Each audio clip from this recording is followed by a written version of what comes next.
RDC prend part à la 15e édition du Forum d'investissement Europe-Africa Investment Forum.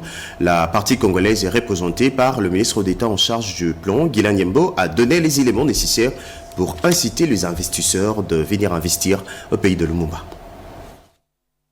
Entrepreneurs, investisseurs, organismes gouvernementaux, compagnies d'assurance, banques, décideurs politiques parlent de la promotion de la collaboration économique entre l'Afrique, l'Asie, l'Europe et les États-Unis d'Amérique. Des échanges fructueux qui se tiennent à Bruxelles, au Royaume de Belgique, à l'occasion de la 15e édition du forum d'investissement dénommé Europe-Afrique Investment Forum.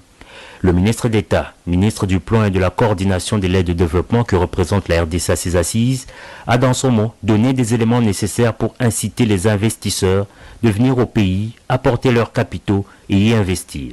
Le plus important pour nous, c'était encore une fois de montrer que la RDC fait des réformes. Le président de la République a une volonté plus que jamais que les gros investissements puissent nous rejoindre dans la République démocratique. Nous avons des grandes infrastructures que nous devons construire, les routes, les ports. Donc tout ça demande que le monde privé puisse se sentir à l'aise chez nous et c'était l'occasion de le faire ici.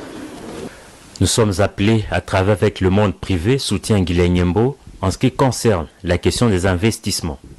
D'autre part, il y a la question des investissements de manière générale qui nous préoccupe. Comme vous le savez, notre pays a un besoin de financement des investissements de 75% aujourd'hui.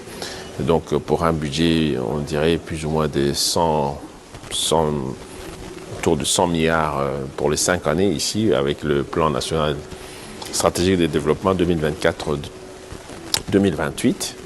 Donc nous sommes appelés à travailler avec le monde privé. Et donc ici, c'était l'occasion pour moi de donner un peu les éléments qui pouvaient inciter tous ces investisseurs qui sont ici présents de venir chez nous pour apporter leur capital et investir dans notre pays.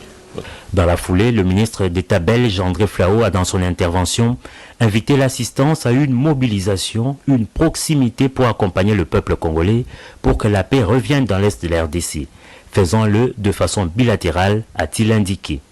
De nombreux autres panélistes sont intervenus dans cette plateforme de promotion de la diplomatie économique et culturelle.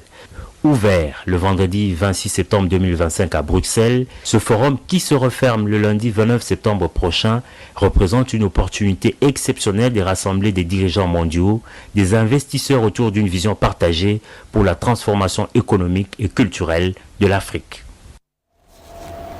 Vous allez corriger avec nous, l'ouverture de 6 assises a eu lieu à Bruxelles, en Belgique plutôt. Au pays, le collectif